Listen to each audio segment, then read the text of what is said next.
从科普的角度来讲，在刚刚遭遇失恋的那一刻，由于惊慌、质疑、暴躁、沮丧等种种负面情绪的干扰，每一个成年人都可能会成为一个没有独立思维的低等动物。而且由于血型、星座和教育程度的不同，分手现场也是千姿百态的。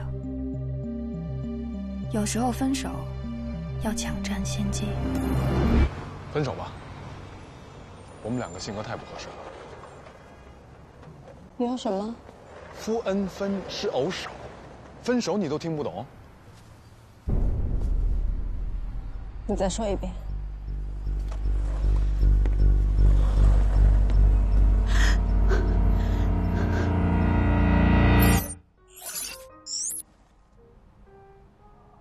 有时候也可以做到文质彬彬的分手。我觉得我们俩好像出了点什么问题。我也隐隐有这种感觉。要不我们先分开一段时间？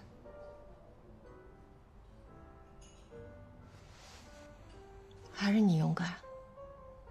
其实很长时间，我都想说这句话呢。我就知道你不好意思先说。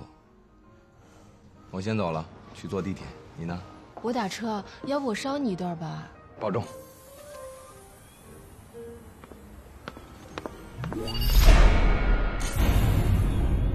有的分手是一个小型的犯罪现场。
拿着香水的这个女孩叫冯佳期，从初中时就每天和我厮混在一起。牵着她手的这个男的，是和我相恋7年，今天早晨出门前还在说我爱你的现任男友，预备役老公陆然。他们两个怎么会在一起？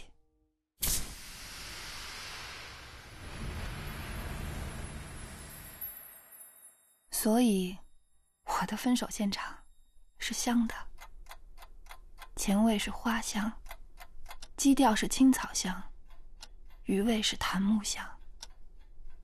这味道我会终身难忘。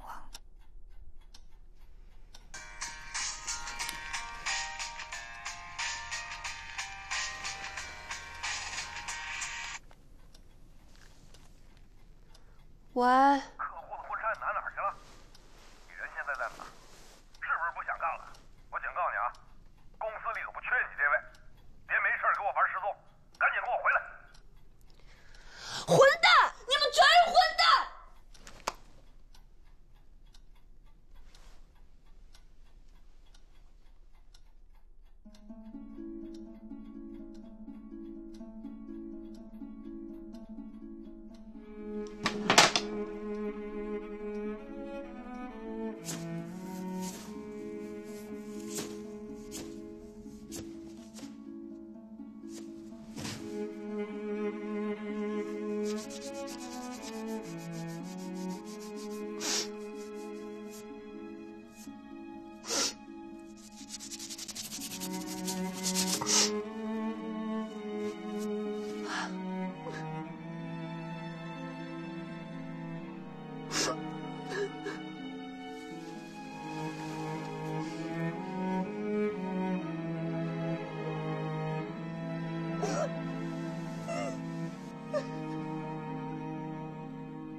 别愣着了，说说啊。憋着劲儿想骂我，想多久了？混蛋！你才是混蛋！你混蛋！你有病啊！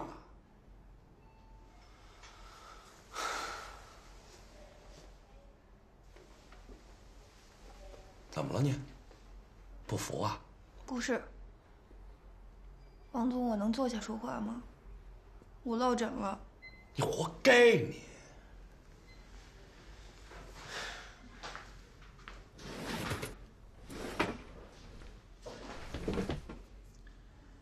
昨儿吃什么吃坏了啊？骂我骂得跟孙子似的。我失恋了，王总。哦，失恋了，活该。坦白的说，我被大老王骂得心里好舒服，因为在我们这个婚庆公司里，大家都心知肚明，只要大老王还愿意骂你，就证明你这个人的生存价值多少有迹可循。大老王是我们公司的一朵奇葩，我们人人都爱他。其他的同事在我眼里多多少少都有点奇怪。坐在我斜前的广东仔，只要一上班就把脸埋在抽屉里偷偷抽烟。坐在我身后的设计师小可，第一次见他就让我想起了传说中的怪叔叔。叔叔请你吃棒棒糖。哦，对了，他还有阅读障碍，只要是字，就必须都得读出来。账号、密码。小野猫 Cici， 真正的上班时间是凌晨12点到清晨5点半。他是资深的夜店爱好者，认真敬业，从来没有迟到早退过。善良妹，你的饭用前台的36C 善良妹，非常到位地印证了一个关于女人的真理：胸和脑不可兼得。我到公司这2年，她差不多天天都会把盒饭热过头，然后让整个办公室都陷进刺鼻的塑胶味里。但这味道也在提醒所有人，从睁开眼睛到现在，我们什么都没做，但却又混过了一上午。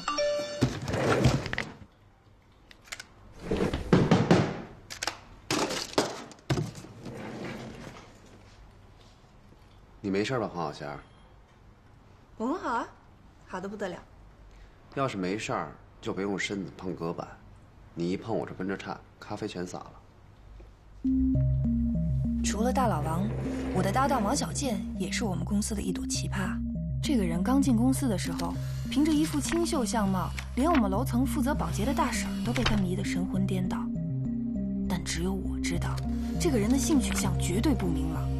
论及刻薄、挑剔、阴损，我根本不是他的对手。我们2个在一个组里共事2年，吵过的架比一对结婚20、30年的夫妻还多。我的脾气点火就着，但他擅长冷暴力，化骨绵掌，以柔克刚，我次次都被他逼出内伤。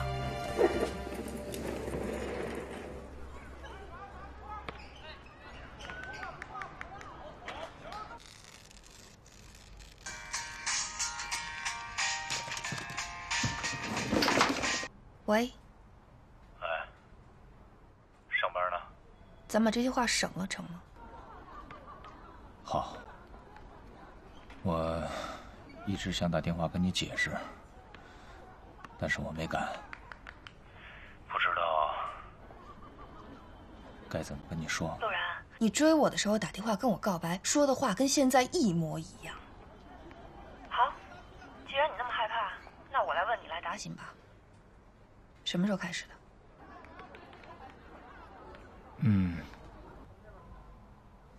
半年前。对，在那时候没有合适的契机把这件事告诉你。放屁！咱们仨天天混在一块儿。前2天咱们还商量夏天去哪儿度假，你们俩把我当什么呀？当成你们地下恋的忠实观众是吗？坦白了就没戏演了是吗？小仙儿，我最怕你这样。你先听我把话说完好吗？你先别这么刻薄。我刻薄？当时谁追在我屁股后面说姑娘，我可真喜欢你的刻薄。但现在我累了，小仙儿。那你要怎么样啊？跪在地上哭着求你，陆然，你回来吧，别离开我。哟，那你可真看错人了。我黄小仙从小到大浑身上下就缺这么一种基因。小仙儿，我不是为了求你原谅才给你打这电话的，你明白吗？我们两个在一起实在不合适。如果你高兴的话，你可以花花香，你可以尽情的。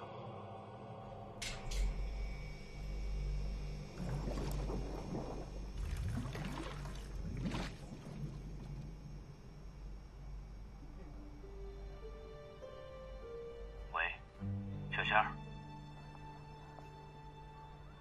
忘了我吧。我做不到，对我来说太难了。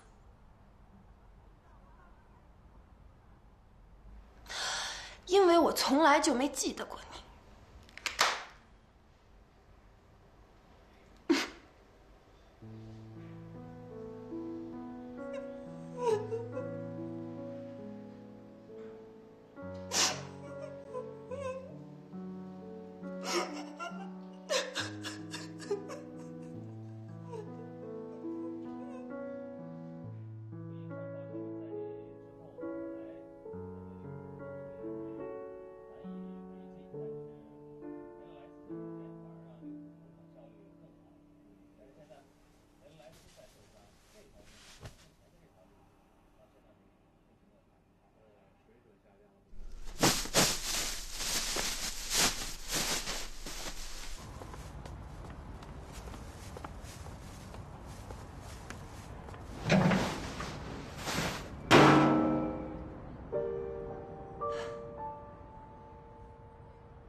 哎呦喂，好久不见呐！哎呀，今天外边刮了什么风啊？把你俩都刮我这儿来了。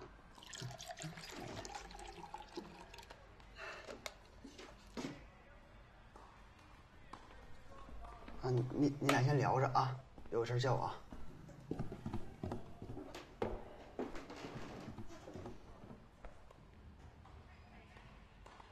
小仙儿，对不起啊，真的对不起。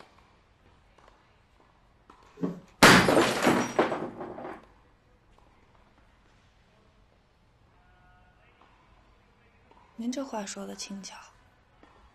这样吧，要是这一地的玻璃渣子跟我说他原谅我了，那我也原谅你。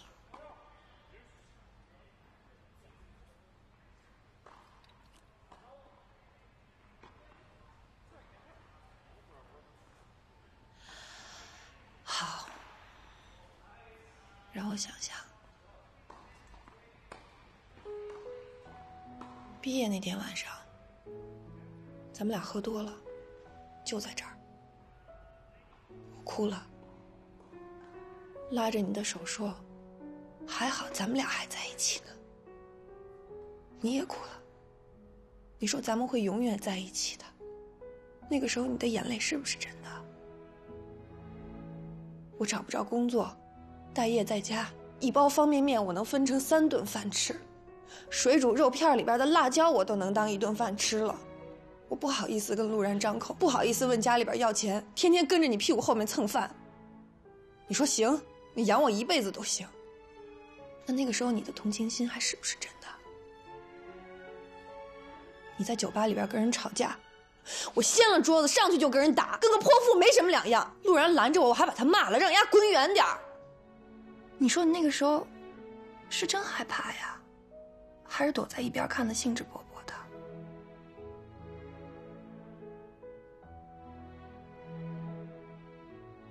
好样的，你真是好样的，冯佳琪，你不演电影都可惜了。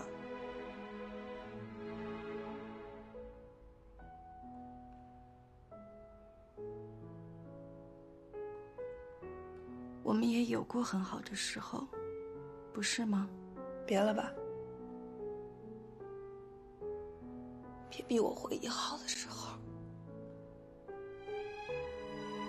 我觉着恶心。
黄小仙儿，同样作为女人，我要是你就装成路人躲进厕所里。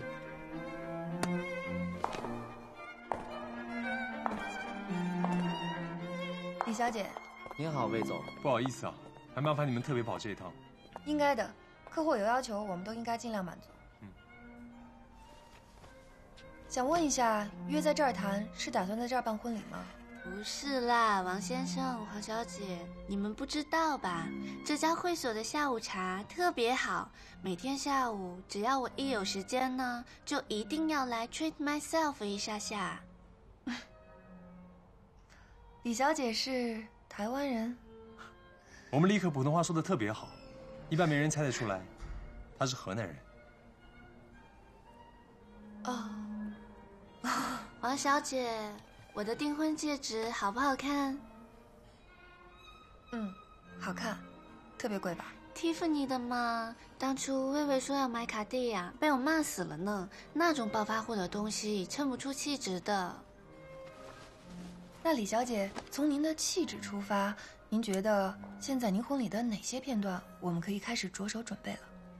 首先，我不能吃贝壳类的东西，连看都不能看到哦，看到都会过敏，身上起小红斑，好严重的。还有，你们要去帮我订卡塞那家的婚礼蛋糕，记住是淡奶油的哦。还有，我想要婚礼现场，只要是宾客能看到的地方啊，都铺上紫粉色的玫瑰花，记住。从业到现在，我参加过许多场婚礼，这些婚礼现场。有的奢华，有的温馨，有的古怪。但如果让我想象我和陆然的结婚现场，其实任何形式都无关紧要。最重要的是，他在场。当然，这些都没有错啦。但是你是女孩子，你一定懂吧？这样太简单了，对不对？都没有悬念哦。我不太懂。你说没有悬念的意思，是说婚礼当天我们需要雇几个漂亮点的小三儿去闹场？不好意思，他是开玩笑的，您别当真。我去趟洗手间，您继续。首先，开场音乐我不要结婚进行曲，俗气死了。我的出场方式也要特别一些哦，就是那种出其不意的感觉，砰的一下我就出现了，让大家觉得好惊喜，然后又要好梦幻，你要好好记下来哦。还有，我想要在我出场之前播放一段短片，短片的内容就是我和薇薇在相处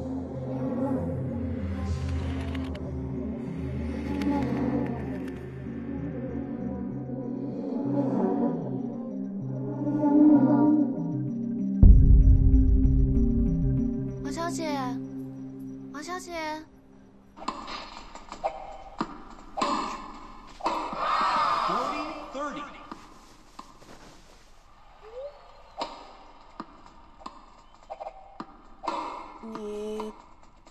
干嘛呢？你醒了？那我回家了。哎，你送我回来的呀？这不是废话吗？李可说要回家敷面膜，没空搭理你，所以只能我送你回来了。谢谢你啊，王小贱。不是，王一阳。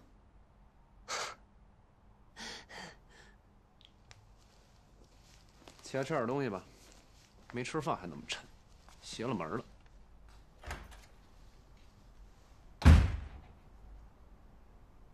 嘿，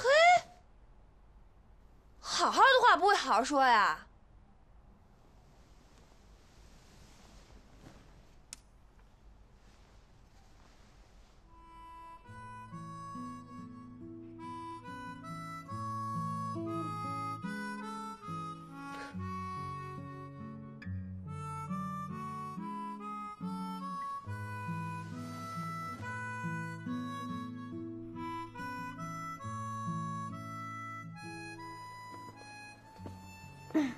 喂，王总，我今天想请个假。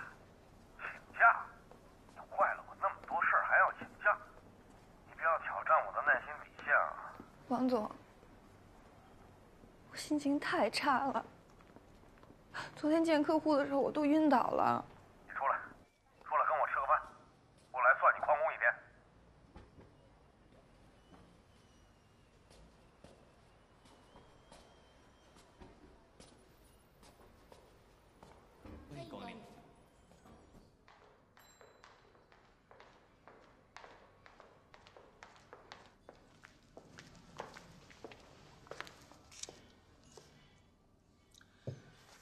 真想装作不认识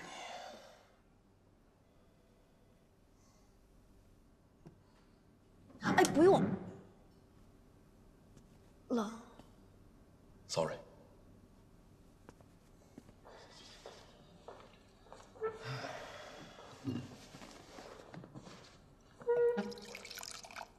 尝尝这酒，能喝出巧克力味儿。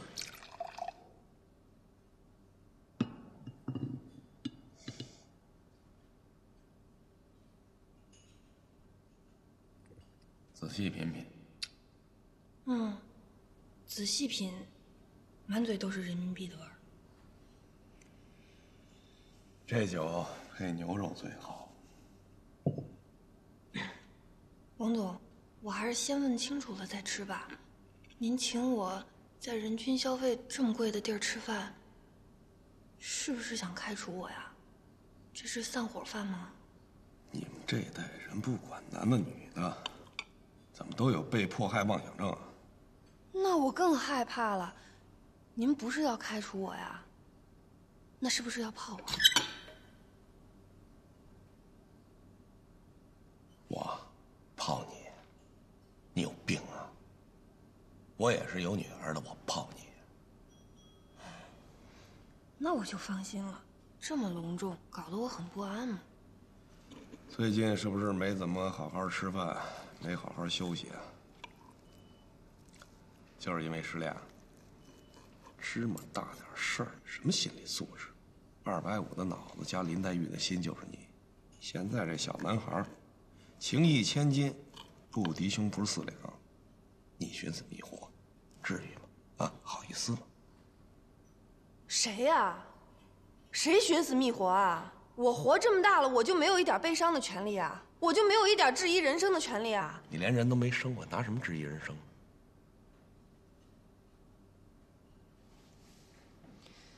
王总，您也是有女儿的人，您女儿要是失恋了，跑回家找你，你也这么劈头盖脸的骂她一顿，说的是250啊？我已经努力让我自己做到最好了。我是没机会骂女儿的。她刚出生的时候啊，我就想，女孩一定要富养，要不长大要吃亏，所以拼命挣钱，家都很少回，就想着有一天她长大了，失恋了，哭着来找他老爸。我带他去买漂亮衣服，带他吃最好的东西，要什么给什么。失恋有什么大不了的？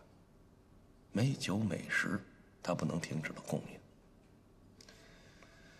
结果啊，钱是挣着了。可他8岁那年，他妈跟我离了婚，带着孩子去了国外。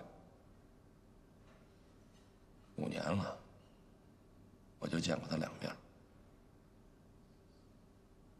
有一次我打电话问他，我说：“小公主啊，上初中了，千万不要早恋了。”猜他怎么回答我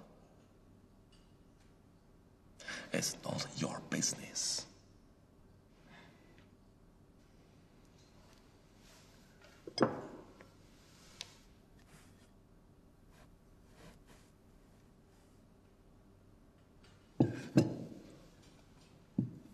一口酒，一口肉。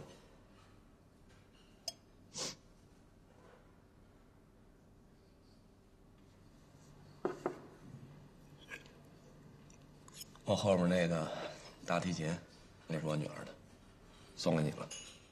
报一个班，转移一下注意力，回去洗洗澡，收拾一下自己。好好一个适龄女孩，别弄得跟外贸牡丹似的。说句俗的，时间能治愈一切。虽然我无法告诉你这时间有多长。其实他不知道，我是多盼望有人能告诉我这个时间表，让失恋消失的时间表。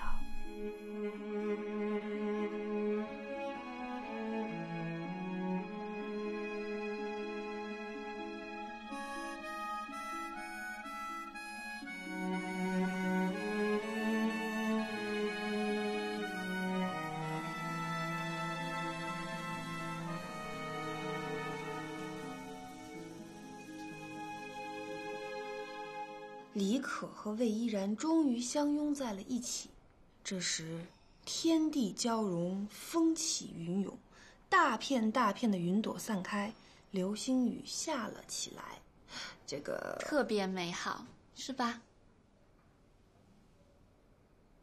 是，是挺大场面的。关键是咱们怎么拍啊？流星雨花钱租不来吧？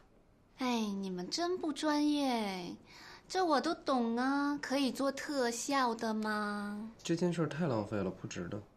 钱不是问题，我一辈子也只打算结这一次婚呢。该浪费的地方就得浪费，对吧，薇薇？不好意思哦，我要先走了。你们既然来，就多坐一会儿吧。这里是会员制的，不是熟悉的脸不放进来哦。东西随便点。记我单子上就行了。拜。那你送我去买 ZR 的衣服好不好？天气这么热，我才不要自己打车去，出租车里好吵。好了啦，我也要走喽。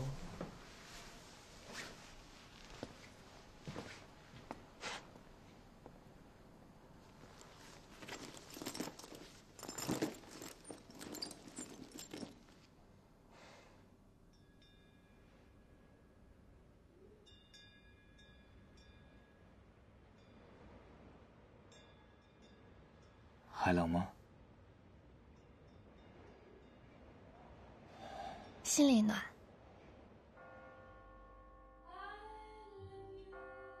服务员，你好，请问你有什么需要？给我来杯酒，就刚才那坐在那儿那女孩喝的那种。好的，您稍等。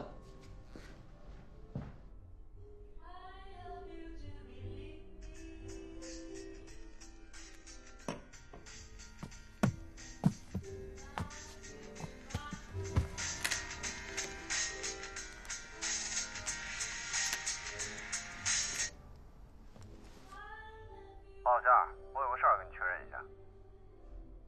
你谁啊？我是。你是不是喝多了？我没喝多啊。你喝多了。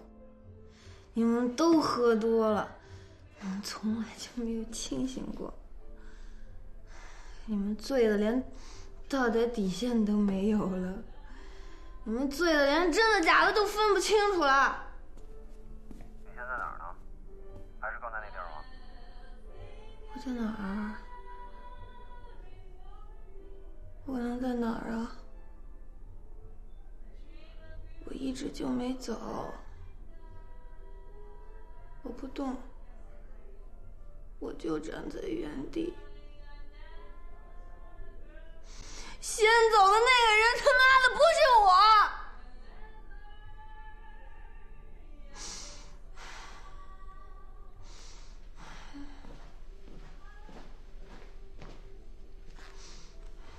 你好，女士，需要找人送你回家吗？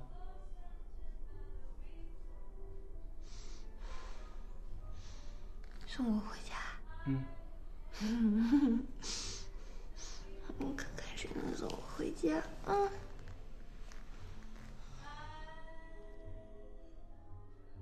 不然，你来接我回家吧，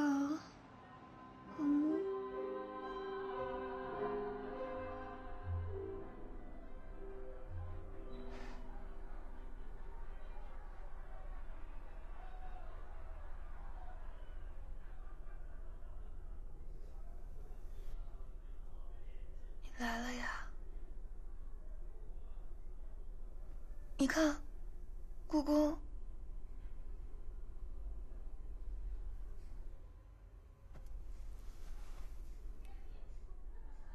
我们去故宫吧。你说句话嘛。走吧，我送你回家。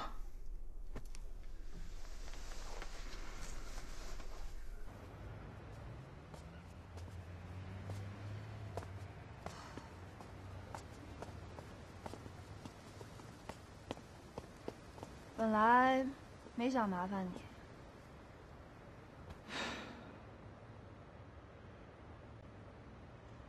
我知道，你不是那种人。你这话什么意思啊？你不是那种可以给人台阶下的人。我听不明白。黄小仙儿，你真的不明白吗？我们两个不是一不小心才走到今天这一步的。你仔细想想，我们在一起这么长时间，每一次吵架，你都要把话给说绝了，一个脏字不带，杀伤力足以让我撞墙，一了百了。吵完以后你舒服了，你想过我的感受吗？我每次都像狗一样的舔着脸去找一个台阶下。你每一次都是趾高气昂地站在那儿一动不动，你每一次都是高高在上，我要站在底下仰视你，我仰视够了，我受不了了，我仰视的脖子都快断了。你想过吗？全天下就只有你一个人有自尊心吗？我想过，要么我就一辈子仰视你，要么我就带着我自己的自尊心，开始我自己新的生活。你是改变不了的。你那颗庞大的自尊心，谁也抵抗不了。我不一样，我想要往前走，你明白吗？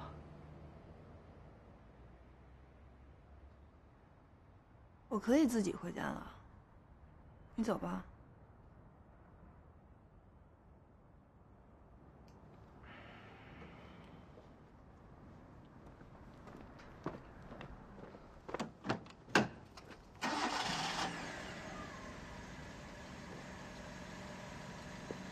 我先走。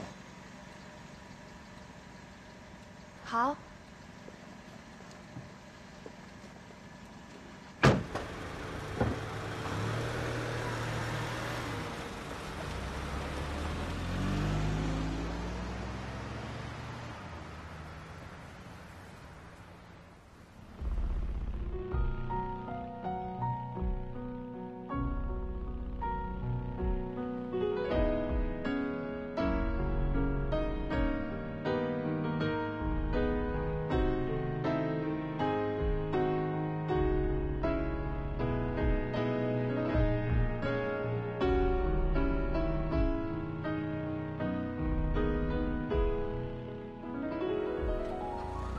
然明白了他说的话。我要追上这辆车，我要对他说，我知道我做错了什么。你可不可以原谅我？可不可以再等等我？等等我吧，前路太险恶，世上这么多人，只有你是给我最多安全感的伴侣。请不要就这么放弃我，请你别放弃我。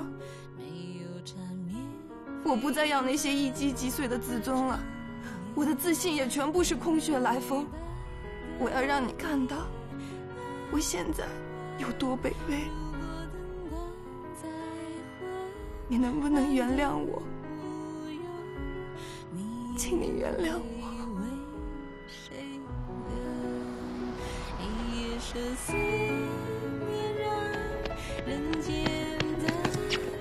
放开我，来不及了！放开我！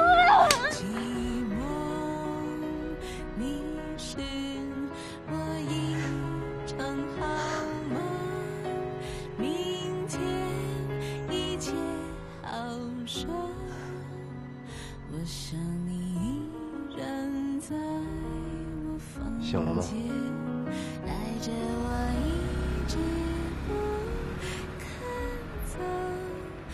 像是缘分啊，你出差错，情歌才唱着不松口。谢谢。我像是天分不够难掌握，掌不好的你爱我。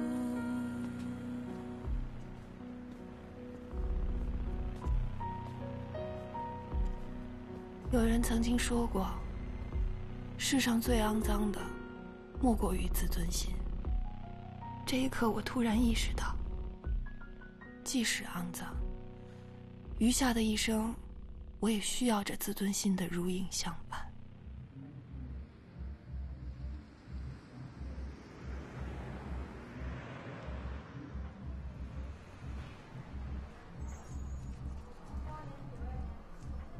什么事儿啊？昨天晚上，魏魏突然跟我说，他觉得拍短片会很麻烦，还是不要拍了。我该怎么办呢？短片我一定要拍的。李小姐，现在是早上5点，你把我们俩叫来就这事儿啊？我也是想从堂会出来就直接回家睡养颜觉的，但是这件事情解决不了，我根本没办法睡着。你们一定要帮我，短片我一定要拍。你们如果帮不了我的忙，我就去找别家公司做喽。别，你让我先清醒一下好吧？哎，我们……你随便。你说什么？我说，你随便。你这是什么态度啊？李小姐，你和魏先生意见不合，那就请你们回家打完架以后，统一出一个结果再通知我们。劝架这种事儿，我们两个人做不了，而且我们也没义务做这件事儿。大清早5点钟听你说这些话，我就当你是发牢骚。出了这个门，我把你的话全部都留在这里，一句都不带走。是，我们是赚你们的钱，但这不代表我们两个人得24小时听您的使唤，我们是有上班时间的。走吧，黄小仙，我们也回去补个养颜觉。李小姐，临走之前我劝你一句，干这行我也有些年头了，临结婚之前2口子谈崩的情况我也没少见。男的被女方那些250的要求逼得反了悔，女的悔不当初，拼命在人屁股后头追，这种结果一点也不梦幻。说这个没别的意思，前车之鉴跟您分享一下。走了，黄小仙。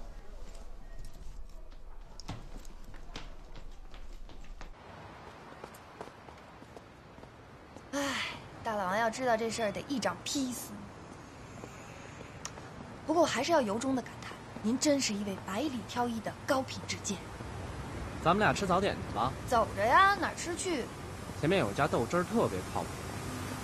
不喝，我干嘛一大早喝那臭东西？那咱们俩喝杂碎汤去吧。不喝，我凭什么一大早起来吃羊下水啊？你是不是酒醒了呀？我不光酒醒了，我记忆还恢复了呢。你凭什么打我一巴掌啊？你哪儿那么多凭什么呀？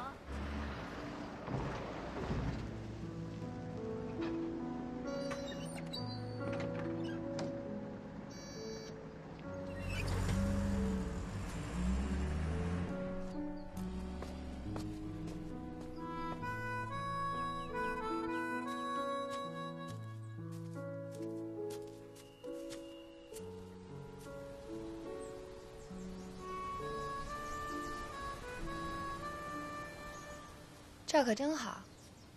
你是怎么找到这儿的？害你的秘书每天满世界的溜达？我刚来北京的时候，在隔壁村子里租的房子，3间房带个院子，1个月才200块钱。就是离上班的地方远，早上4点就得起床。逢年过节的时候，村子里会有放映队来放电影，我就买瓶啤酒，坐在这儿看1晚上，那感觉真好。所以，我想把婚礼办在这儿。来，我给你看个惊喜。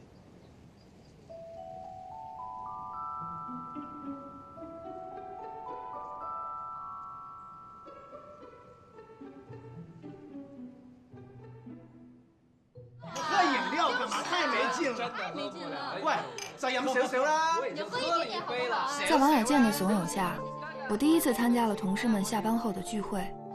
而在不久之前，不夸张地说，我是一出公司大门就想装作不认识同事的那种人。不过现在有点后悔了。其实原本生活里就未必只有陆然，还可以有他们这些可爱的朋友。善良妹，在上班时间里谨小慎微，没想到只喝了几杯啤酒，居然是这个样子。我干了啊，你随意。但是我要看看你好不好意思随意啊！没有，哎呀，喝吧，喝酒吧，喝吧！干嘛呀？干了，干了，干了，干了，加油！干了，干！喂，你真係唔隨意啊！小可，每次出来吃饭必备的环节，可能就是调戏服务员。三文鱼寿司。好的。刺身寿司，带子寿司，剑鱼腩寿司。先生，您这些是都要的吗？不要啊！我就是得念出来。有。Cici， 喝过酒以后最喜欢谈的话题却是只要爱我，真心爱我，我随时随地可以抛开这些浮华的生活。哎，我说的不是你啊，你这个人手脏死了。对。广东仔，其实真实身份是悠悠球大师。悠悠，甩球的时候要用力，收线的时候要稳。有时候线會斷，球會掉。哇，厲害呀！咁就死咗啦。大師，剛才那招叫什麼名字呀 ？Double or nothing， 不要弄壞哦。這麼晚了，男朋友等你回家呢吧？是就好了，客户。那就按靜音啊，有什麼可犯愁的？過去點。你們那個客戶到底有多變態啊？这个人老让我想起我姐更年期的时候，还有我们学校的教导处主任，不说话的时候特别梦幻，一说话全是梦话。别人办婚礼是把它当成新闻发布会办，这姑娘非要把婚礼折腾成星光大道，每次开会都提好多没头没脑的要求，那一大堆屁话。别说我是一人了，我就是一马桶也早让他堵了。这呀，也就是你们俩脾气好。这要是我，直接拔出我的睫毛刷。插进他的肚脐眼里。通过来。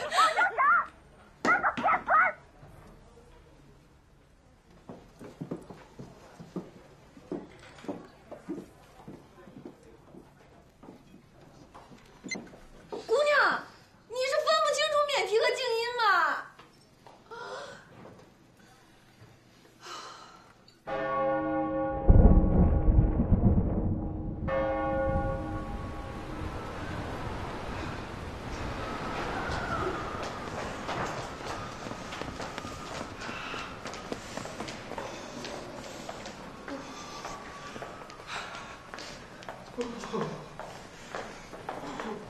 不应该啊你！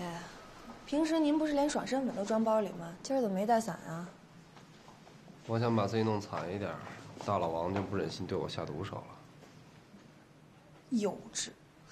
你要是真有决心，就断手断脚，没准他这次真能饶了你。1楼到了，门要开了。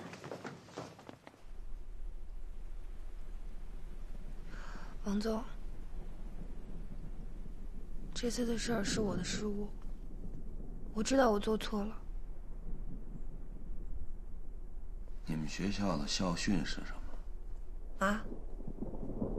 什么？你给我背背你们学校的校训。想不起来了。你呢，王一阳？尊师重道，薪火相传。行了，王一阳，你先出去吧。嗯。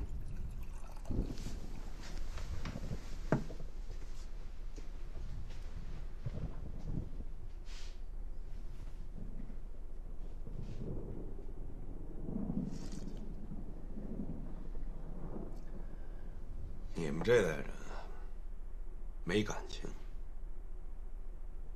上学4年，连学校的校训都不记得。要是哪天公司倒了，肯定也是说走人就走人，没什么可留恋的。我指望你们给我挣钱，你们指着我给你们发工资，好歹咱还有个合作关系在。我去给客户打电话道歉。什么事？李小姐，我想为昨天的事情向你道歉。哎呦，今天语气那么诚恳呢，和昨天的黄小姐很不一样哦。李小姐，昨天我的行为非常的幼稚，伤害到了你，对不起。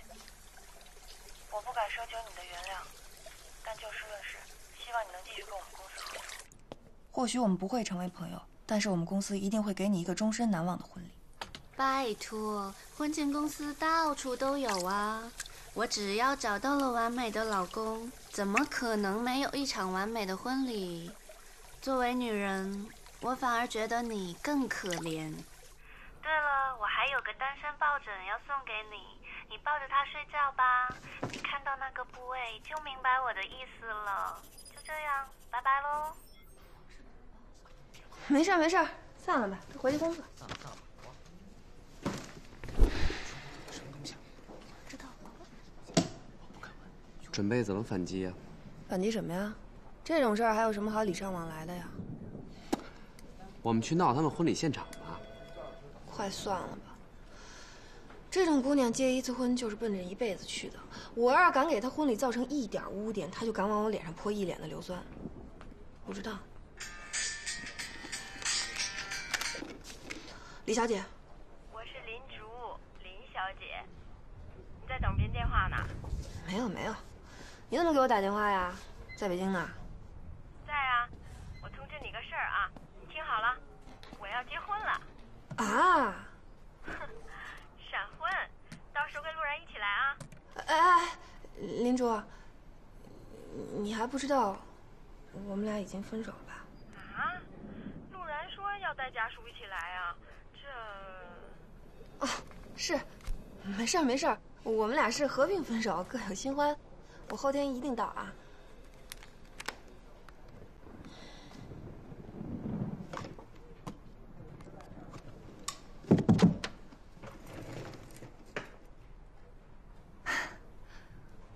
我想求你帮我一个忙。我就等你这句话呢，我早替你想好了。我有一个朋友，爱好很特别，喜欢收藏别人的鼻屎。到时候帮你借点存货，然后你寄给李可，上面就写着新疆天然大葡萄干，日晒充足，美容养颜。停！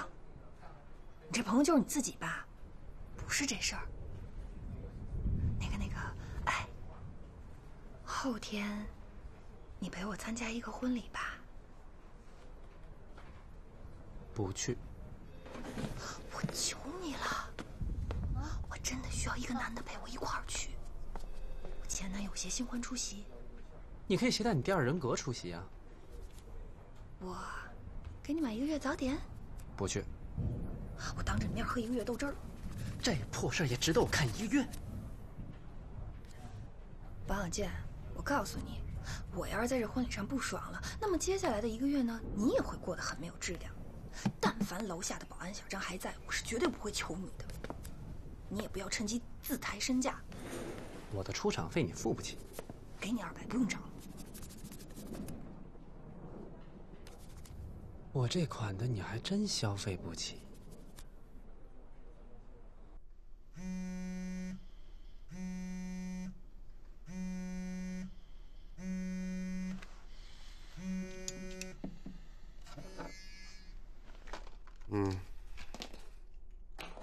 染头发？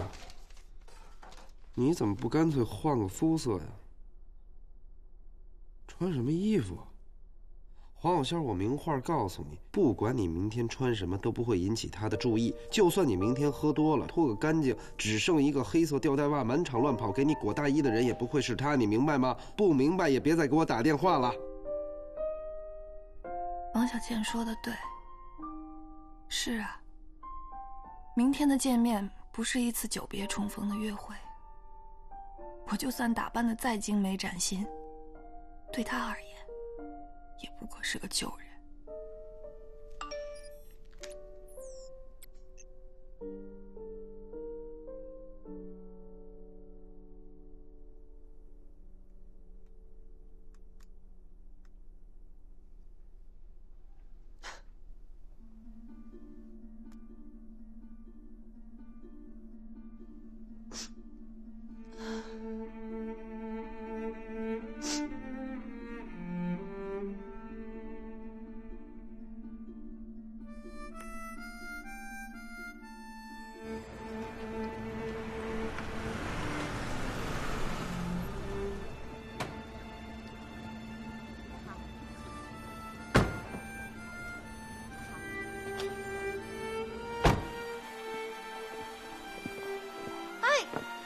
里边请。不行。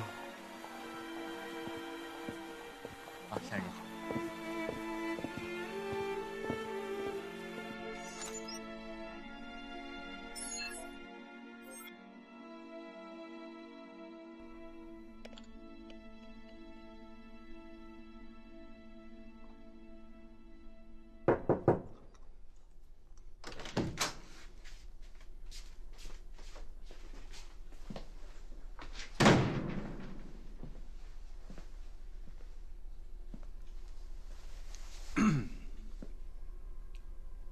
姑娘，乐一个。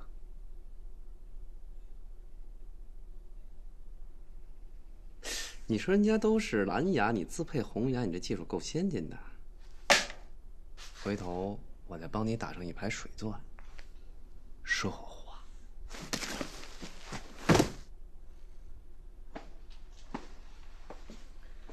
行了，我帮你想想办法吧。咱们来点建设性的。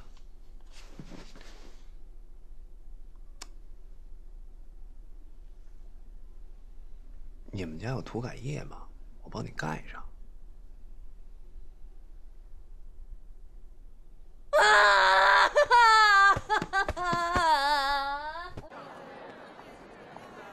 王一阳，我也不能老不说话吧？我就算不说话，也得笑笑吧？老丧着脸算怎么回事儿？你真应该好好学习一下大家闺秀，笑不露齿。人家姑娘一笑又温柔又内敛，您一笑恨不得把整个牙花子都秀给大家看。趁今天这个机会，好好揣摩一下。哎，陆儿，都来了，差不多就等你。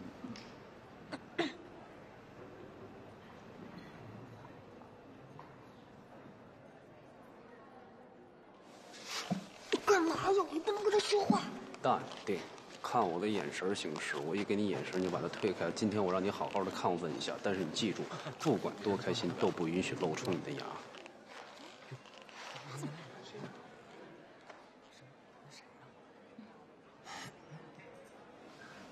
我先忙。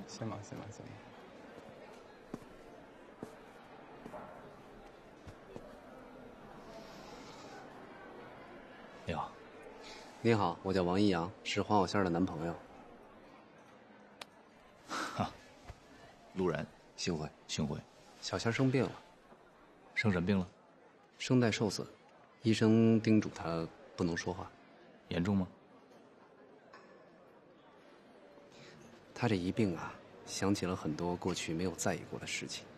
前些天哑着嗓子跟我讲，这肯定是老天爷在惩罚他，觉得他以前说话嘴上不饶人，做下很多孽，所以现在自己没法说话了。昨天晚上小仙跟我讲，如果今天看见你，想跟你道个歉。他以前对你太刻薄了，所以他觉得对不住你。我呢，是很想跟他好好走下去的，因为我真的很喜欢他。他这一病确实变了不少，变温柔。当然，你没赶上好时候。既然小仙想跟你道歉，咱们择日不如撞日，就今天吧。两个人一笑泯恩仇，这个年代嘛，分个手真犯不着弄得两个人老死不相往来的。昨天晚上他还失眠，真怕见着你他尴尬。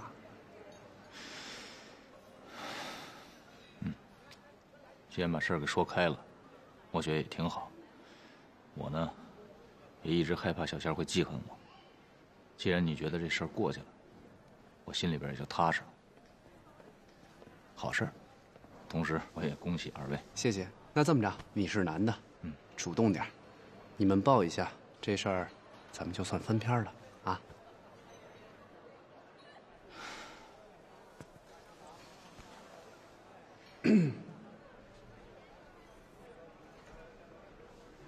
小仙儿，接受。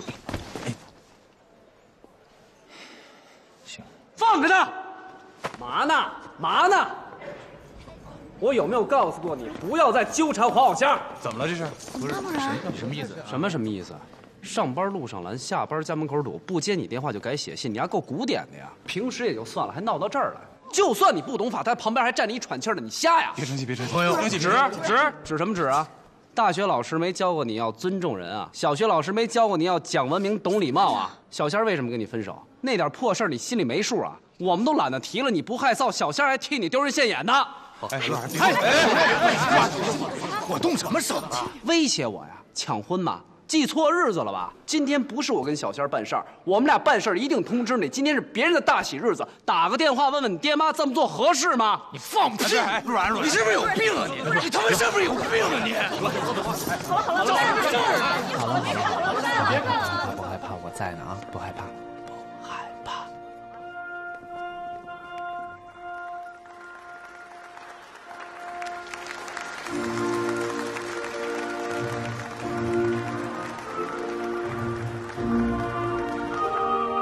感谢命运让我们这样开始，希望今天在大家的见证下，我们可以一直这样相爱下去。感谢养育我们的父母，希望今天到场的各位嘉宾朋友都能感受到我们的这份幸福。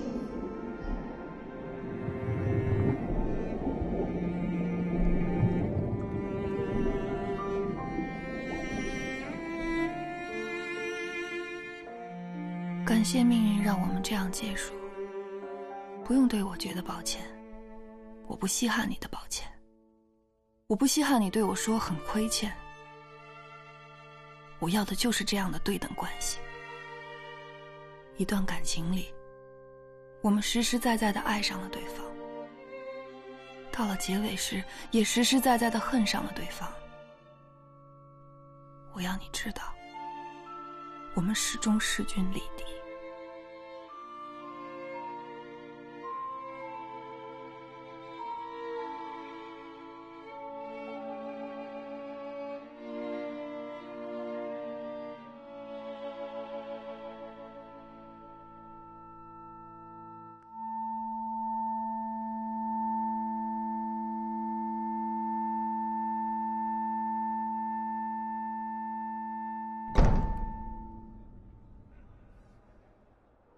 在我四周，有人在说恭喜，有人在说不客气，有人说早生贵子，有人说早晚也会轮到你。有人喝醉了开始胡言乱语，有人哈哈大笑，有人哭了。那个哭了的人是我。被感动的。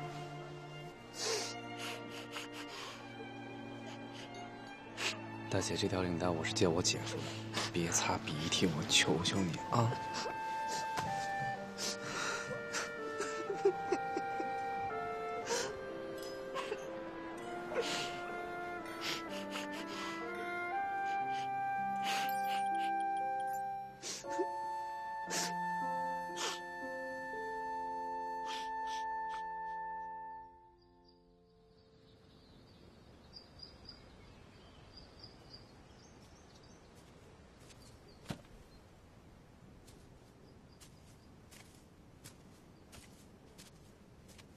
魏先生，自己在这儿练高温瑜伽呢。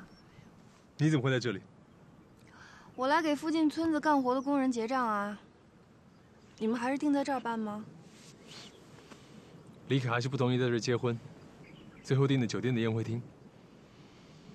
也好，这么热的天儿，这要是在这儿办，还得准备2辆救护车，难保会有客人要中暑。王小姐，咱们现在没有合作关系了，能不能够像朋友一样随便聊聊天？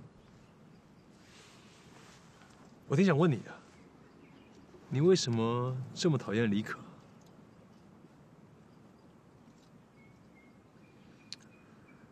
我呢，其实想代表广大草根阶级的未婚女性问一个问题。请问，你看啊，像你这样一个硬件够硬、软件也不错的优秀男青年，选择的余地很大，层层过滤下来呢，最终会剩下一个什么样的姑娘我不知道，但我觉得不应该是李可这样的。当然了，你不是个特例，你和李小姐这种组合很常见。我生活中见的很多优秀男孩子身边都配着这样一个姑娘，张口 LV， 闭口 Prada。你要跟他聊聊什么是爱情的真谛吧，他肯定会跟你说，你给我的信用卡透支额度就是我爱情的真谛。为什么呀？为什么固定搭配变成了这样？其实这个问题的答案特别简单，就2个字儿：省事儿。啊？简单的说吧，我们要找的老婆是这样的姑娘，就是即便爱情不存在了，我们的关系还是能够靠其他的东西来维系，你能够接受吗？可是李可她能做到。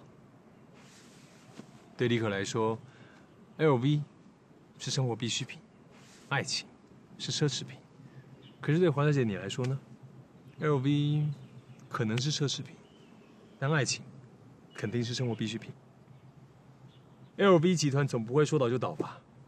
但是爱情这种感觉，说没有就没有了。我要建立一段关系，首先我要确保我有足够的资源能够一直供应。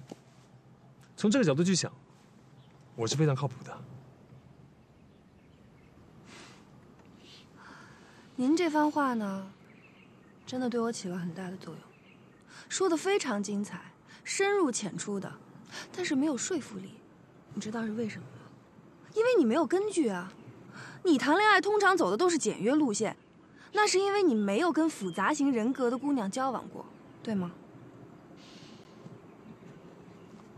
算是吧。所以啊，你凭什么抨击我？有的人有 A 面有 B 面，有的人有 S 面有 B 面，你不能只看到我们 SB 的那一面啊。乔令说的，我们这不是学术讨论吗？学术讨论有把人的后路说死的吗？照你这么说，我后半辈子都不可能找到一个靠谱点的归宿了。你千万别生气，我没有那个意思。你跟我谈过恋爱吗？你知道我的优势和特长是什么吗？还说的津津有味的，觉得自己特别有根据。就你这种男人，要是碰上一个高水准的姑娘，准能把你从上到下收拾得服服帖帖的。那要不这样，黄小姐，你明天下班之后，如果没有别的计划，咱俩约个会行吗？您别多想，我呢就是补课，跟您这样的姑娘正儿八经交往一下，过过招。你说的也没错。我如果想要提出一个理论的话，是该有点调研经历。就这一次，你按照你的约会路数来，我呢虚心求教，你看行吗？哎，那颗钻贴歪了，你看不到啊。好，就当是学术研究呗。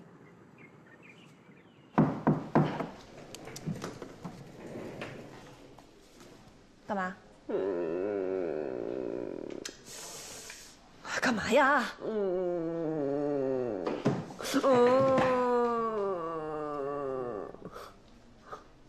房东的儿子要结婚，他把长租给我那房子要收回去当婚房使，晴天霹雳！哎，你说我帮你干完混蛋事儿，为什么这报应落我脑袋上啊？别那么悲观嘛，换换环境，换换风水啊！我能不悲观吗？我要不在那儿住，就得在大兴租一2居，每天早上4点半起床，要不然就得在国贸附近跟4个大老爷们儿合租一阳台，多惨呐！而且他们那合租信息还特气人，你过来看看。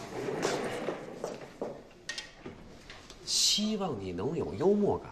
怎么着？我每天下了班还得在客厅跟你说一段单口相声，在那睡觉啊？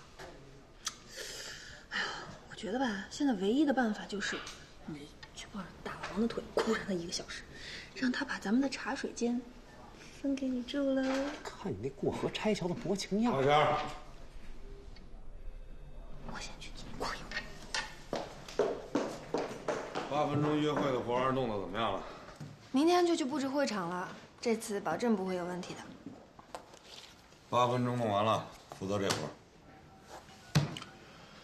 要是弄砸了，你就给我滚蛋。金婚啊，咱们公司好久没接金婚的案子了，好事儿好事儿。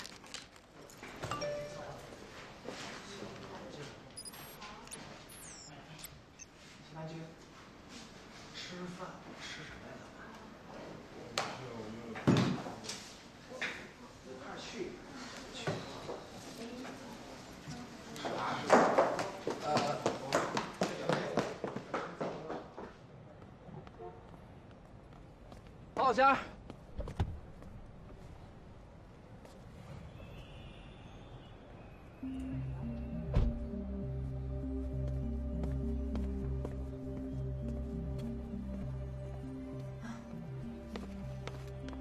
这边有种烤枪鱼，吃着有西瓜的味儿。这么贵，那我干嘛不直接吃西瓜呀？我点一个风雅一点的，烧白子。确定要点这个？怎么着？不确定还能求助现场观众吗？行，就给他上这个。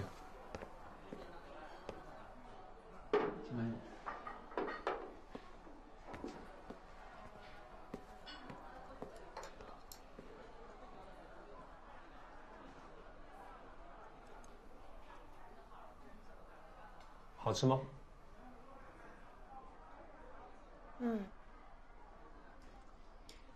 就是有股羊腰子味儿。确实是一个系统的，那是河豚的精子。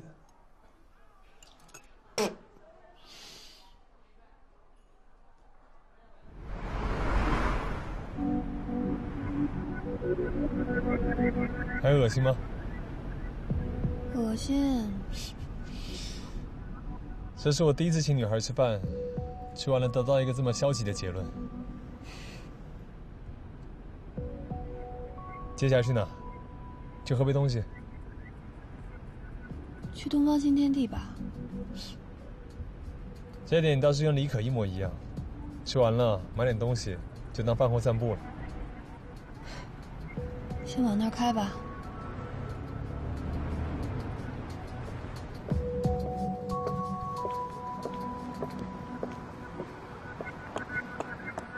视野真好，一直埋头在楼下消费，都不知道上面有这么好的风景吧？我上大学的时候，有一次和我男朋友来王府井约会，他说要带我吃哈根达斯，咱们可以不装小资去吃哈根达斯，但也不至于吃爆肚也撑成这样吧？别跟我说话！别跟我说话！别跟我说话！我都撑到嗓子眼了，再说就吐了。吃到黄小仙肚子里的就都是我的。你约个会怎么约得这么尴尬？你猜，后来发生什么事儿了？发生什么事儿了？我们接吻了，初吻。都撑成那样了，还有心情接吻？赶上好时候了。现在也快了。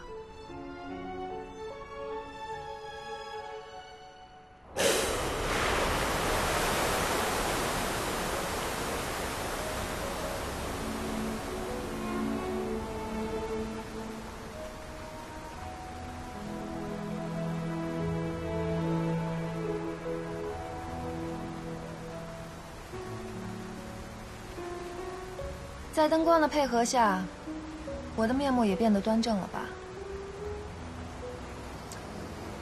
既然都来了，那就别白来，接个吻再走。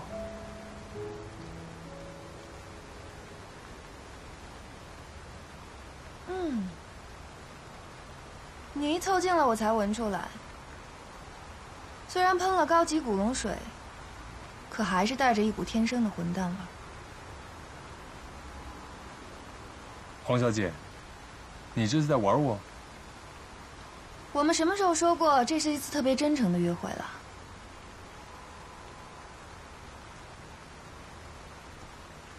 那你今天可以不跟我出来吃饭呀？我想让你明白一件事儿：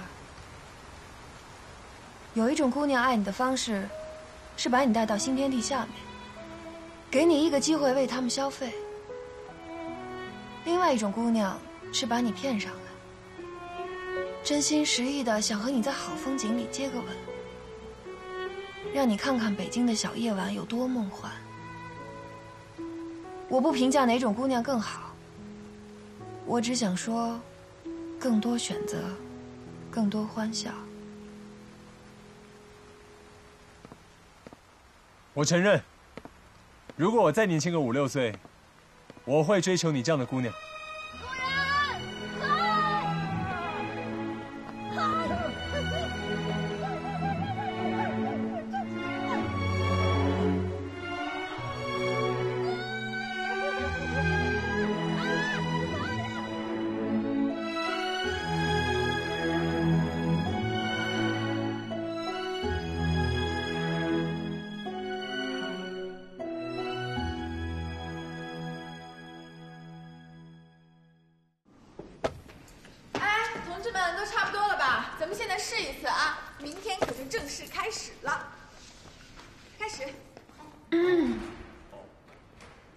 把这张鼠标垫脸给谁看呢？我跟你没话说。知道你因为什么？你误会了，不是你想的那样。那应该是哪样啊？魏依然有婚前恐惧症，我是代表妇联去惩罚他的。我听着怎么那么可疑呀？你不会因为自己受了刺激，一下分裂成一个专门拆散人家订婚男女的感情杀手了吧？我因为什么受了刺激啊？告诉你，有一天我要是混好了，我就全国大面积的雇人追捕，职业插足分子，正在犯案的、有过前科的，一个都不放过，通通抓起来，10个一堆儿捆起来，中间再插上火箭炮，都送回狼心狗肺星去。没事了吧？咱俩也8分钟一下呗。你多大了？有过婚史、病史、犯罪史吗？有固定住房吗？糟了，我房子还没落定呢，我马上就要变成一个无家可归的人了。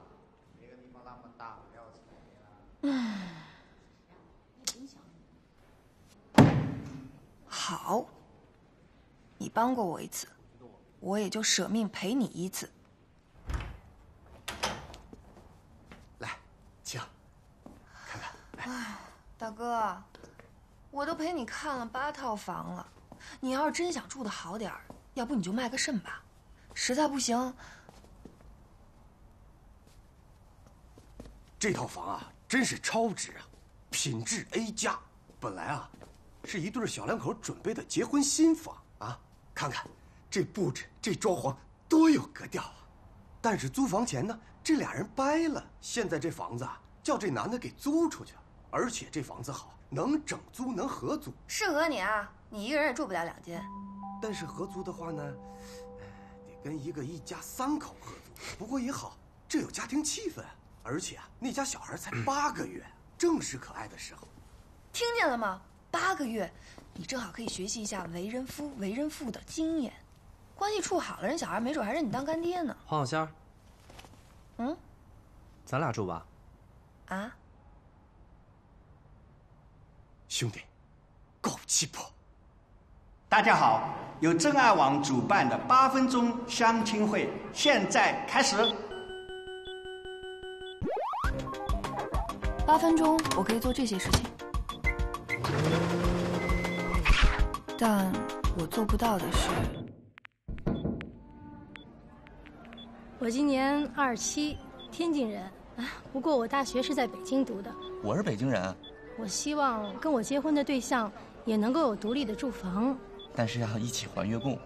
我希望我的另一半啊，第一，身高不要低于1.75米，温柔可爱；第二，要孝顺，长头发最好；第三，要有稳定的工作，北京户口更好；第四，人要善良。我事业刚刚起步，可我是潜力股。第5，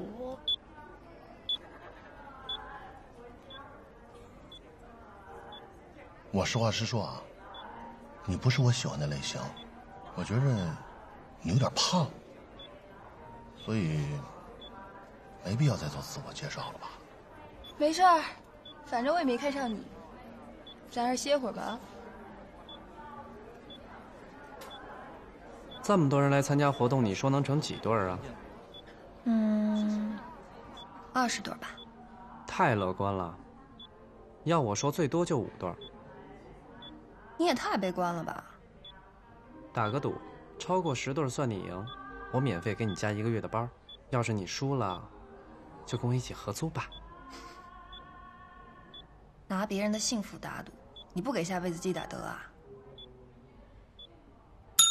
好的，8分钟时间到，请男士起立，交换位置。下一轮8分钟，计时开始。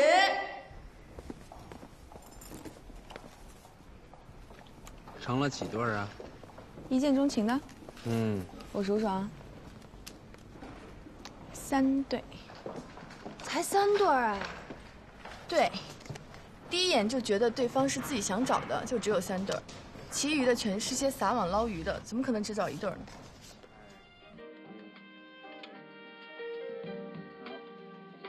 ？OK， 放点法香。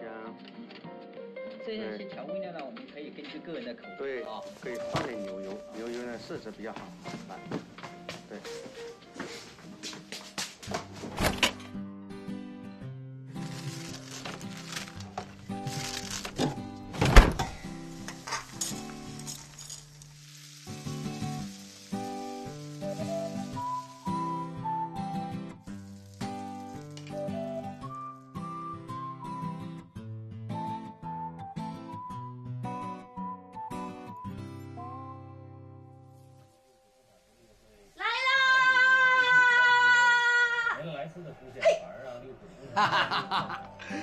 恭祝黄小仙同学第1次下厨成功。黄小仙儿就是特级厨师啊！马上第25天了，为什么我还在想？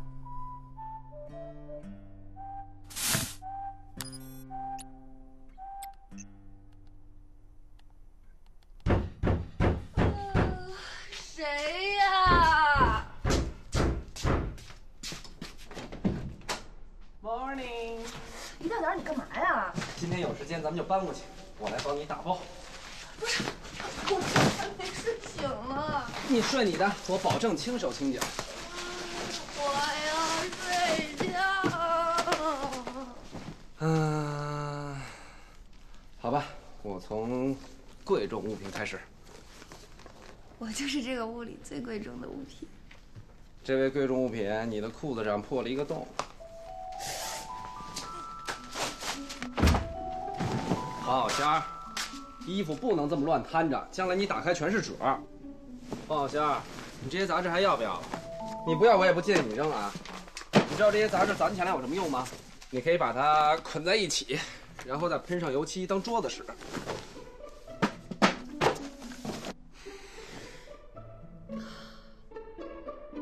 黄小仙儿，你们家有没有那种叠衣服的板子呀？特别好用，我们家都买了3个了，少了它我真活不了。哎，黄小仙儿，你这些书买回来看过吗？都发霉了。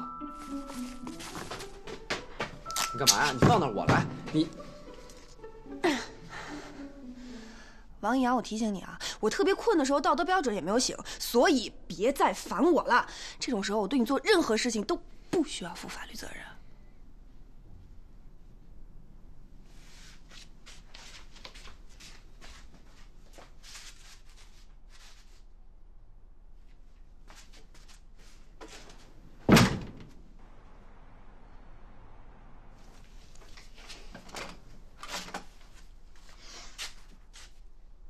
怎么样，完美吧？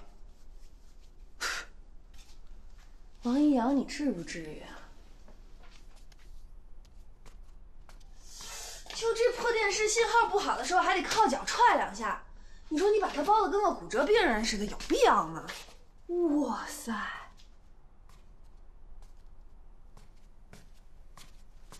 一个男人家务活干得这么细致，你让我很惶恐啊。黄小仙儿，这不是我的责任，主要是你过得太糙了，一点都不像个女人。我很享受这个过程啊。你再说一遍。对，我过得糙，我哪有资格跟你合租啊？出去，不搬了。黄小仙儿，你说什么呢？怎么就不搬了？我们2个人在一起，这叫互补，你懂吗？行了，别置气了，我去给你倒一杯夏日特饮凉白开。收拾收拾，我们随时可以出发了。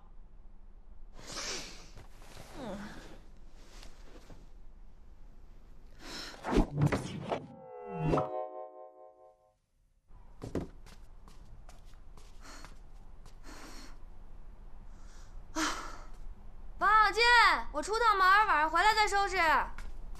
不行。必须收拾好了，不收拾好我会心跳紊乱的。小王同志，一般对一个正常男来说，屋里得有一个大美女，他才会心跳紊乱。你要干嘛去？我剪头发，你没看我刘海长长了，我干不了活了，必须得把它剪了。不就是剪刘海吗？我帮你。你有这能力吗？你有蓝翔技工学校美容美发专业的毕业证吗？你等着。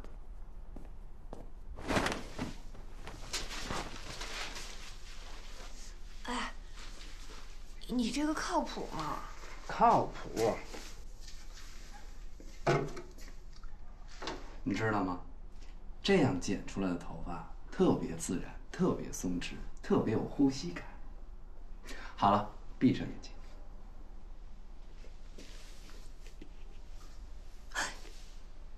你不会剪到我的睫毛吧？你太高估你睫毛的长度了。黄小仙儿，啊，你有什么怪癖吗？什么怪癖？以后咱俩同住一个屋檐下了，你有什么事儿是不能我当着你面做的，说出来。耍流氓。你又高估你自己了吧？快点说认真的。我没怪癖，真的。那你太可悲了，现在谁还没个怪癖？就像 Cici 说的，在这个世界，这个年代，你要是不得个忧郁症什么的，你都不好意思跟朋友打招呼。我睡觉的时候呢，喜欢被子盖在肚脐正上方的5厘米哦。我生理期的时候不能闻油烟味儿，不然会吐的。我睡觉的床要摆在朝阳的位置，不然床单上缝的小花晒不到阳光会枯萎的。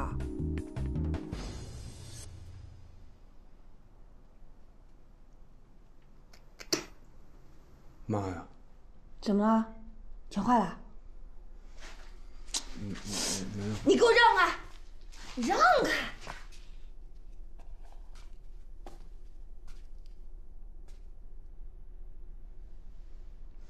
王小贱，你给我把这口子解释解释。其实也不怪我，主要是这个盆儿吧，它有一个豁。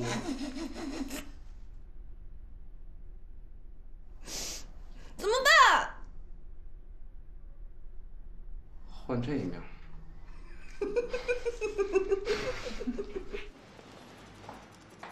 黄小姐，哎，我就订刚才那件婚纱，它比较素雅，玉兰穿上肯定好看。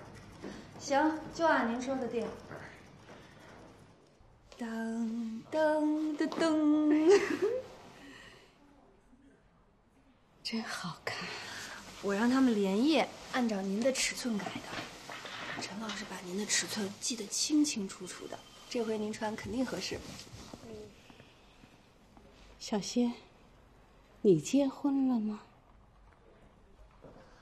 有过要结婚的对象，前段时间分手了。为什么？他跟别人跑了。那他在跑之前，你没有发现什么不对头的地方？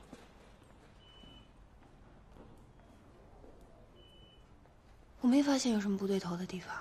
哎呦，那不可能的，你也活得太马虎了嘛。张阿姨，不是我活得马虎，是根本我就防不胜防。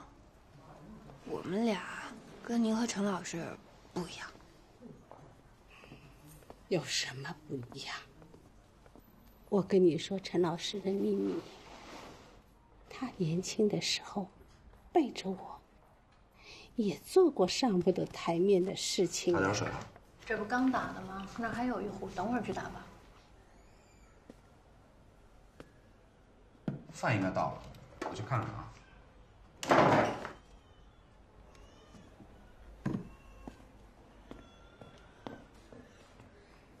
哎，张姐，您家还有人在医院住吗？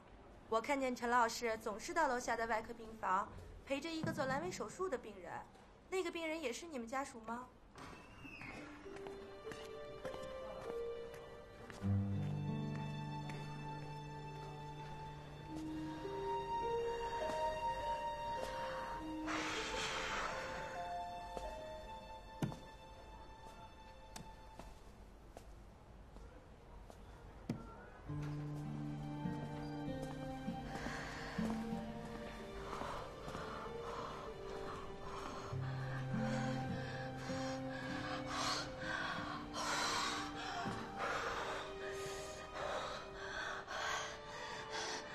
后来呢？您没对陈老师实施打压政策，没想离婚啊？离婚？我昏头了。家属呢？我生了，是儿子，6斤7两。想啊，买台电冰箱，保修期3年。你嫁了个人，还能要求他一辈子不出问题呀？出了问题就修嘛。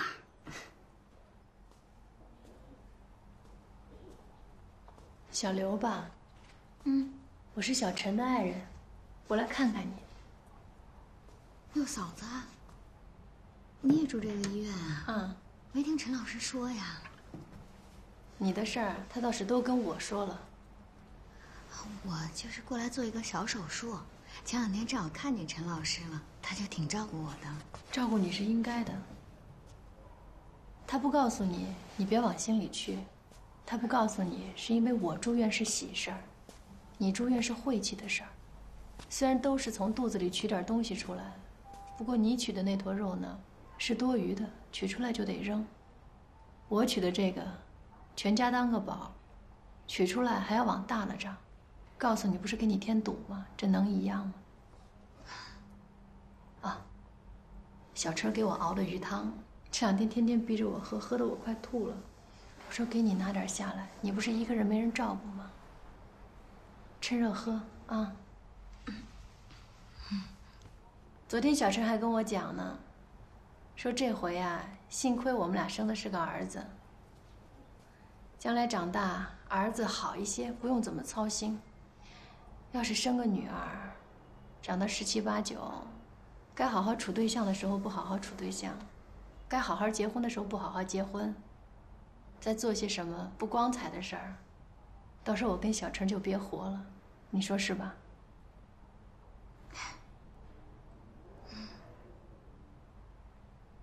嫂子，我有点累了，我想休息一会儿。出院以后啊，自己要照顾自己。你不是一个人吗？自己心疼自己。还有，不好的习惯，该改的要改，要不然的话还得住院。病啊，他有时候也看人。行了，我走了，记得喝汤。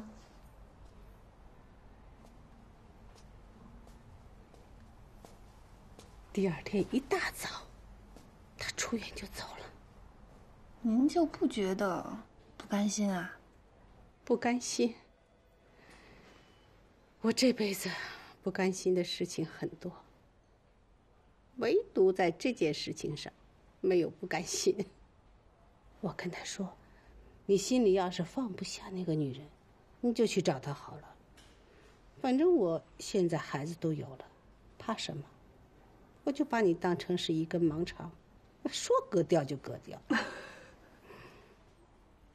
可你要是觉得为那么个人没有必要，那我就把这件事情当成是为了给我助产，以后都没有必要再提。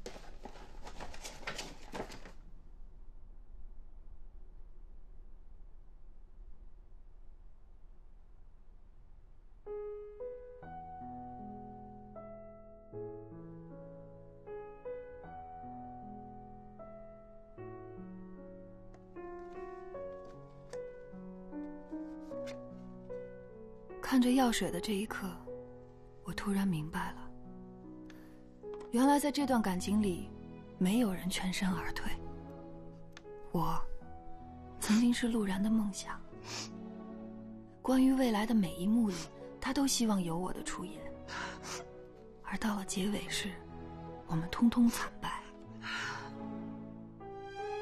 我毁掉的是他关于我的这个梦想，而他欠我的是一个本来承诺好的世界。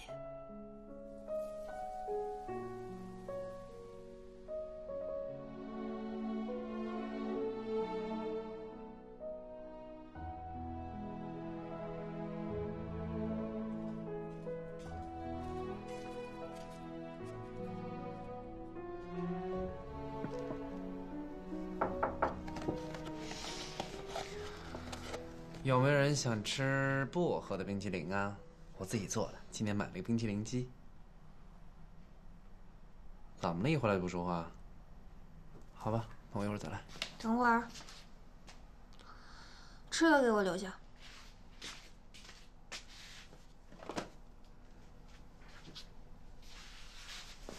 看你那点出息，都快奔3的人了，天天研究都是什么事儿啊？我觉得问题儿童研究中心就应该把你当课题研究了。味道不错。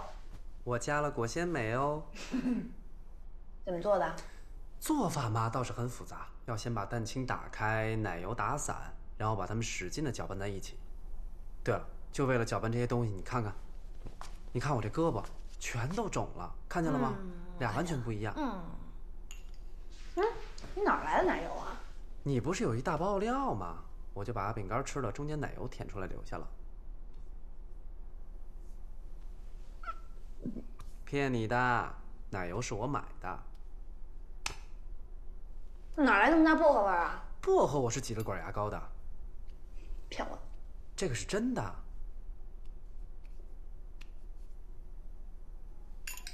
王姐。胳膊肿了呀？可不嘛，你看看，你看看，你看看，你看，哟，可怜的，怎么没骨折呀？哎，你干嘛呀？牙膏是可以吃的，我小时候老吃去，一会儿冻在冰箱里吃的。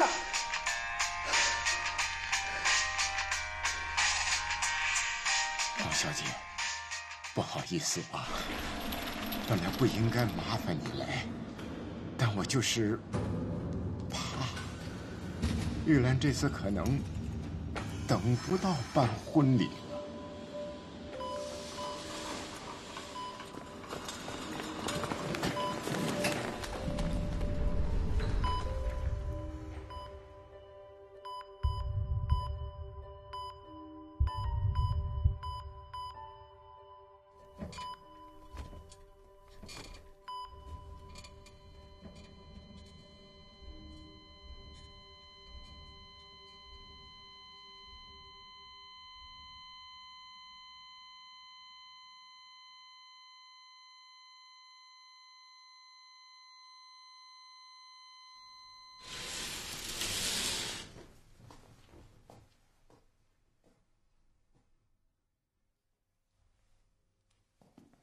请您节哀。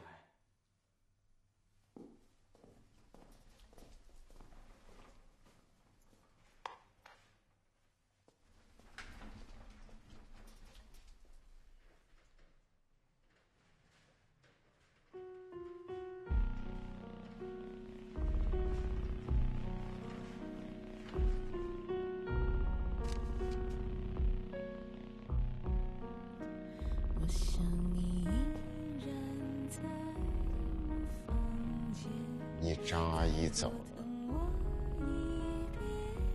她先走。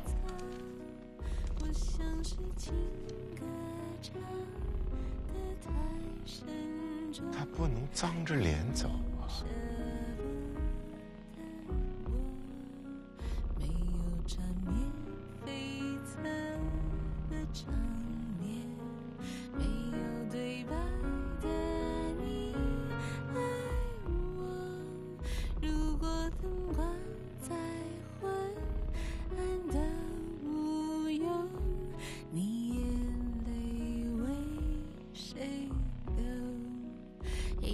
说思念让人艰难，星星说月亮最寂寞。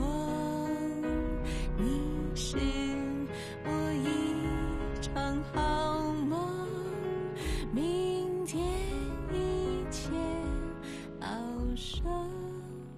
我想你依然在我房间。爱着我一直不肯走，我像是缘分哪里出差错，情歌才唱着不松口。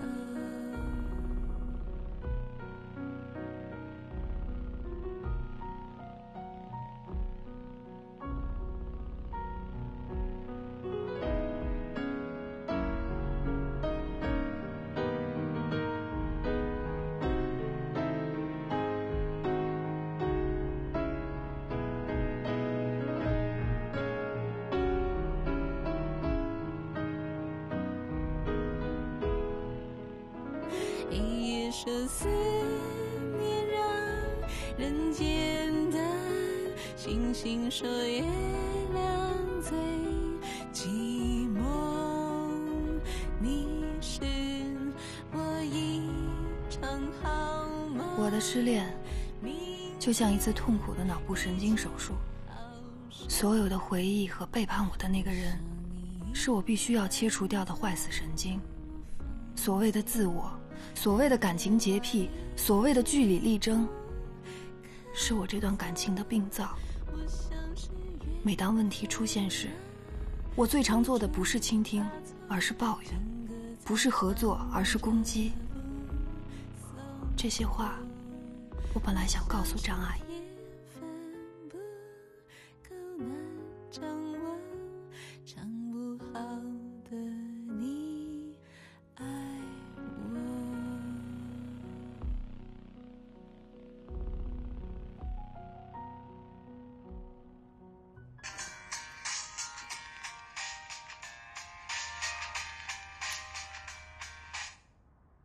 喂，黄小仙儿，走到窗子前面来。你又要干嘛呀？就几步，走过来。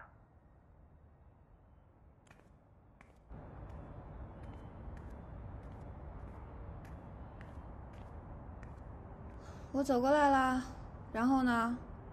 教唆我打开窗跳下去是吧？你看见什么了？一片漆黑，什么都没有。这样啊，你从3开始倒数。王小贱，我今天真的没有这个心情。好了好了，那我帮你数啊。3、2、1。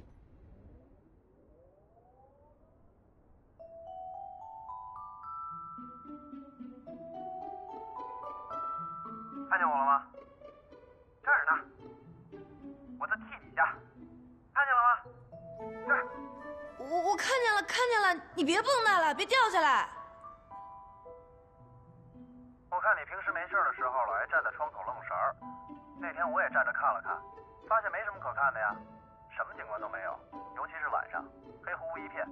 不过我仔细留意了一下，倒是有个霓虹灯，但是从咱们进公司起，它就没亮过。我费了很大劲找人把这霓虹灯给亮了起来。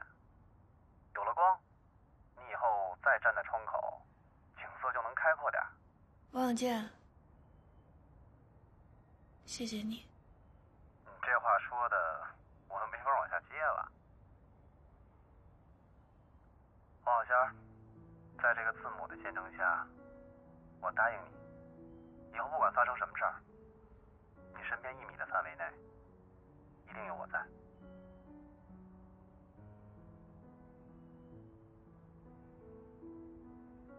刚才你说什么呢？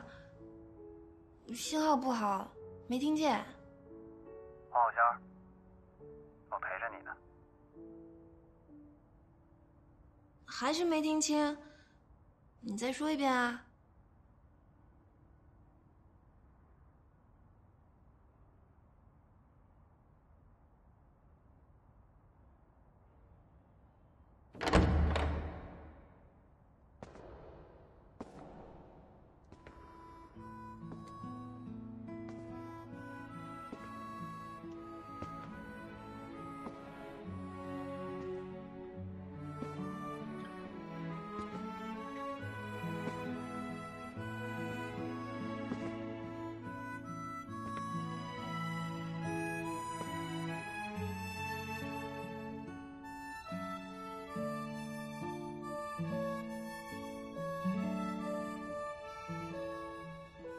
我陪着你呢。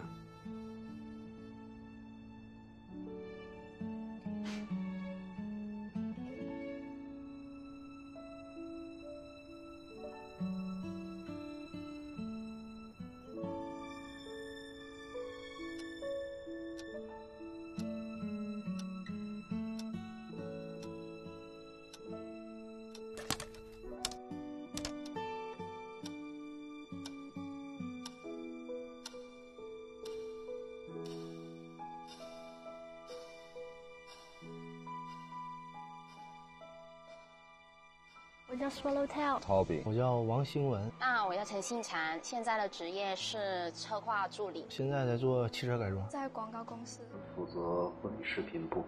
刚刚失恋了，3天了，50天，273天，差不多3年了吧。因为我的男朋友跟我的闺蜜在一起了，暗恋。家庭和房子，我比他大，我任性，输给距离了，最终输给距离了。他可能有他喜欢的人了吧。我现在没有钱，就这么简单的原因。我当时暴瘦了20斤，我甚至都给他跪下，这个苦感觉自己那种味道都苦的。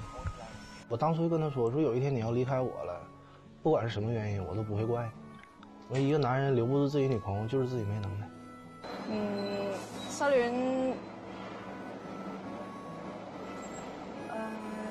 失去了一种信仰，是一种痛苦吧，学会成长吧。我觉得没有失去，只是让我体验到心痛的感觉，让我感觉到曾经的美好。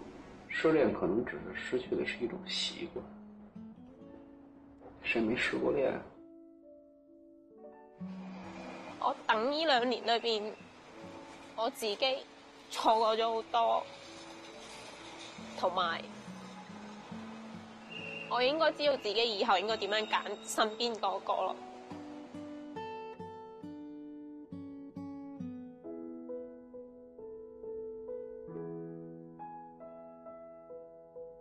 希望有一个懂他的女生，能够在以后的每一年，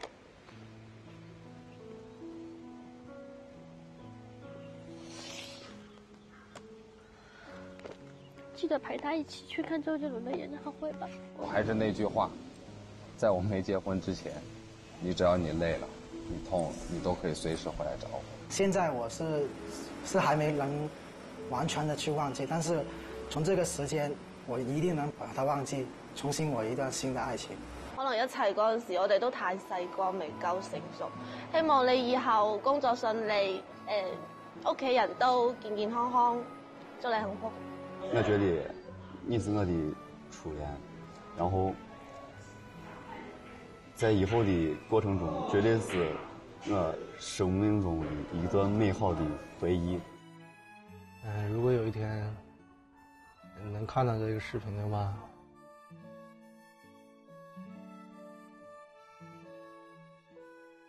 我希望你会永远忘记我。